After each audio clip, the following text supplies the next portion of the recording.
গণভোট নিয়ে সংস্কার নিয়ে যে ধরনের বিতর্ক এবং যে ধরনের আলোচনা হচ্ছে, সেখানে আপনাদের এই ফ্যামিলি কার্ড, কৃষক কার্ড কিংবা খাল খনন কর্মসূচি, এই ব্যাপারগুলো কি মানে যেভাবে প্রচার হওয়ার কথা কিংবা মানুষের কাছে যাওয়ার কথা সেটি কি হচ্ছে?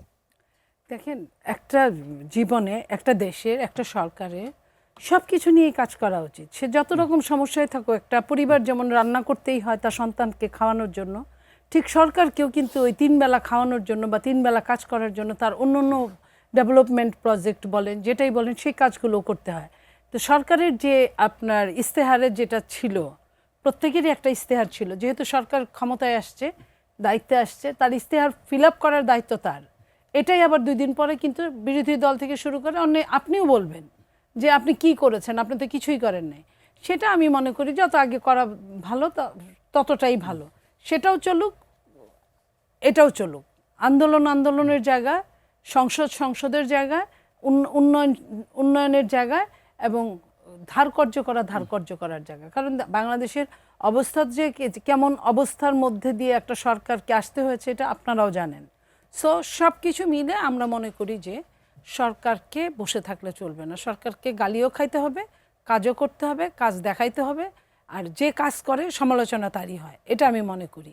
তো সরকার যত সমালোচিত হবে তত সরকারের কাজ করার ক্ষেত্রটা বাড়ানো। 127 দিনের পারফরমেন্স আপনি খুশি সরকারের এখন পর্যন্ত?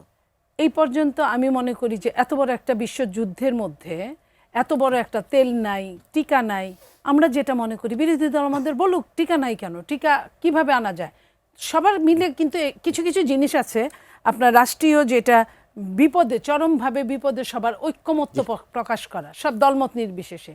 এই যেমন টিকাটা এটা একটা ক্ষেত্র, তেলটা এটা একটা ক্ষেত্র। এই জায়গাগুলোই কোনো সরকারি দল বিরোধী দল থাকার কথা না। আমরা প্রথমত 2 মাসে একটা সরকারকে জাজ করতে চাই না, আমরা অন্তত 6 মাস দেখে তারপর জাজ করতে চাই। কিন্তু আমাদের কথাটা যেটা, ধরেন একটা কৃষক কার্ড, একজন কৃষককে ধরেন মাসে 2000 টাকা দেওয়া হবে। আপনি বলেন একজন কৃষকের পরিবার নিয়ে 2000 টাকা দিয়ে 2 দিনের বেশি চলতে পারবে? পারবে না। তাহলে বাকি 28 দিন তো তার চলতে হবে। এই 28 দিন চলার জন্য তার পুরো বাংলাদেশের যে প্রত্যেকটা সিস্টেম সে প্রতিনিয়ত ফেস করে, এগুলো ঠিক হইতে হবে। আপনার পুলিশ ঠিক হইতে হবে, আপনার প্রশাসন ঠিক হইতে হবে, আপনার স্বাস্থ্যসেবা ঠিক হইতে হবে, আপনার শিক্ষা ঠিক হইতে হবে। এই সামগ্রিক সংস্কারগুলো আমরা চাই। ওই মানুষগুলো যখন বিচারের জন্য কোর্টে যাবে, ওইটা আপনার ঠিক হইতে হবে। ওই মানুষগুলো যখন তার জায়গা থেকে যদি অন্যায়ের শিকার হয়, ওই জায়গায় তার ন্যায় পাইতে হবে, ওইটা ঠিক হইতে হবে। এই জন্য আমরা ওই সিস্টেমের সংস্কারগুলো নিয়ে কথা বলতেছি। আমি এই জিনিসটা আপনাকে বলি যে এই যে জিনিসগুলো, নাগরিক সুবিধা, এগুলো তো সরকার দিবে, এটার জন্য তারা যদি ভালোভাবে দিতে পারে তারা ধন্যবাদ পাবে। কিন্তু সামগ্রিকভাবে এই সিস্টেমটা, যেই সিস্টেমটা আওয়ামী লীগ ধ্বংস করছে এবং ধ্বংস করার কারণে তাদের পতন হয়েছে, ওইটা যদি বিএনপি ঠিক করতে পারে তাহলে বিএনপির ক্রেডিট। আর ওইটা যদি না পারে তাহলে বিএনপির কাছে যে আকাঙ্ক্ষা, ওই আকাঙ্ক্ষা মানুষের আর থাকবে না। ফলে এটা বিএনপির জন্য একটা রাজনৈতিক পরাজয় হবে। আরেকটা জিনিস বলবো খুবই গুরুত্বপূর্ণ, যেটা আমরা বিএনপিকে বিরোধী দল হিসেবে ধরিয়ে দিতে চাই।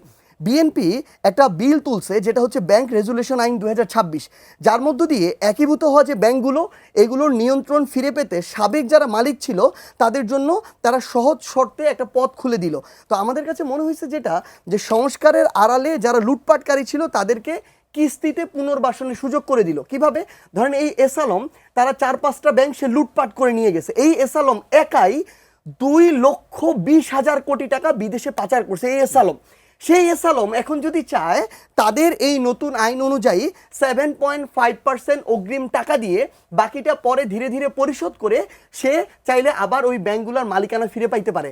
তাহলে আমার বিএনপির কাছে যে আমার আশার জায়গাটা, সেই জায়গাটা তো বিএনপি প্রতারণা করতেছে।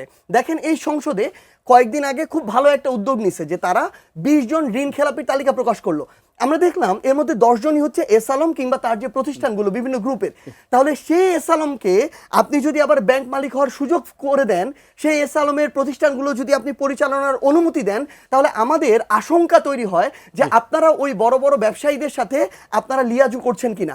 এবং আরেকটা জিনিস বলি, ধরেন এই বর্তমান সংসদে শুধু বিএনপির রানিং 7 জন এমপি 4,000 কোটি টাকা ঋণ খেলাপি, তাদেরকে মনোনয়ন দেওয়া হয়েছে, তারা এমপি হয়েছে, কিন্তু এখন পর্যন্ত তারা এই টাকাগুলো, এগুলো কিন্তু জনগণের টাকা, তারা ফেরত দেয় নাই। সো আমরা প্রধানমন্ত্রীর কাছে বলবো, বিএনপির কাছে বলবো, যে যারা এই কাজটা করেছে, জনগণের টাকা এভাবে ঋণ খেলাপি করেছে, লুটপাট করেছে, তাদের টাকা জনগণের কাছে ফিরিয়ে দেওয়ার দায়িত্ব প্রধানমন্ত্রীর নিন।